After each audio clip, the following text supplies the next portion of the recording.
এই মুহূর্তের গুরুত্বপূর্ণ সব আপডেট নিয়ে শুরু করছি আজকের আন্তর্জাতিক সংবাদ। শুরুতেই থাকছে মার্কিন নাগরিকদের অবিলম্বে 14টি দেশ ছেড়ে যাওয়ার আহ্বান। এরপর থাকছে মক্কা ও মদিনা থেকে সরিয়ে নেওয়া হচ্ছে ইরানিদের। আরও থাকছে অনন্তকাল ধরে যুদ্ধ চালানোর মতো অস্ত্রের মজুদ আমেরিকার কাছে আছে জানালেন ট্রাম্প।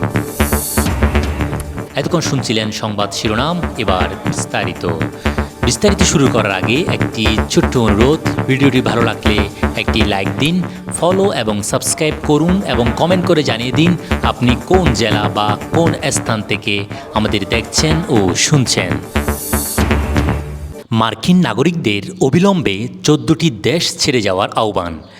যুক্তরাষ্ট্রের পররাষ্ট্র দপ্তর তাদের নাগরিকদের 14টি দেশ অবিলম্বে ছেড়ে যাওয়ার জন্য সতর্ক করেছে। কনসুলার বিষয়ক মার্কিন সহকারী পররাষ্ট্রমন্ত্রী মৌরা নামদার সামাজিক যোগাযোগ মাধ্যমে লিখেছেন, গুরুতর ঝুঁকির কারণে পররাষ্ট্র দপ্তর আমেরিকার নাগরিকদেরকে যত দ্রুত সম্ভব বর্তমানে যে পরিবহন ব্যবস্থা রয়েছে তা ব্যবহার করে এই 14টি দেশ থেকে বেরিয়ে যেতে বলছে। এই দেশগুলোর মধ্যে রয়েছে বাহরাইন, মিশর, ইরান, ইরাক, ইসরায়েল ও ফিলিস্তিনি ভূখণ্ড, জর্ডান, কুয়েত, লেবানন, ওমান, কাতার, সৌদি আরব, সিরিয়া, সংযুক্ত আরব আমিরাত এবং ইয়েমেন। এদিকে মক্কা ও মদিনা থেকে সরিয়ে নেওয়া হচ্ছে ইরানিদের।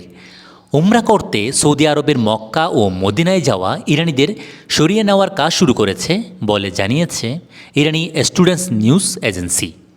বিবিসি অ্যারাবিকের একটি খবরে বলা হয়েছে, রিয়াদে নিযুক্ত ইরানের রাষ্ট্রদূতের বরাত দিয়ে এই তথ্য জানিয়েছে সংবাদ মাধ্যমটি। সংস্থাটি ব্যাখ্যা করেছে যে সোমবার স্বাভাবিকভাবেই সৌদি ইরাক সীমান্ত দিয়ে তাদের যাত্রা শুরু হয়েছিল। এরপর ইরানে প্রবেশ করেন তারা। মক্কা ও মদিনায় ইরানি উমরা যাত্রীদের সংখ্যা মোট 9,000 বলেও জানানো হয়েছে ওই খবরে। অনন্তকাল ধরে যুদ্ধ চালানোর ক্ষমতা রয়েছে আমেরিকার, জানালেন ট্রাম্প। অনন্তকাল ধরে লড়াই করা যেতে পারে এত পরিমাণ অস্ত্রের মজুদ তাদের কাছে রয়েছে বলে মন্তব্য করেছেন যুক্তরাষ্ট্রের প্রেসিডেন্ট ডোনাল্ড ট্রাম্প। দেশটির অস্ত্রের মজুদ নিয়ে সামাজিক মাধ্যম ট্রুথ সোশ্যালে এই মন্তব্য করেছেন তিনি। আমাদের কাছে এসব অস্ত্রের কার্যত সীমাহীন সরবরাহ রয়েছে। মার্কিন যুক্তরাষ্ট্রের মজুদ আছে এবং বড় জয়ের জন্য প্রস্তুত, ট্রাম্প লেখেন। এছাড়া নিজের সর্বশেষ মন্তব্যে তিনি তার পূর্বসূরি জো বাইডেনের বিরুদ্ধে ইউক্রেনকে অনেক উচ্চমানের মার্কিন অস্ত্র সরবরাহ করার অভিযোগও করেছেন।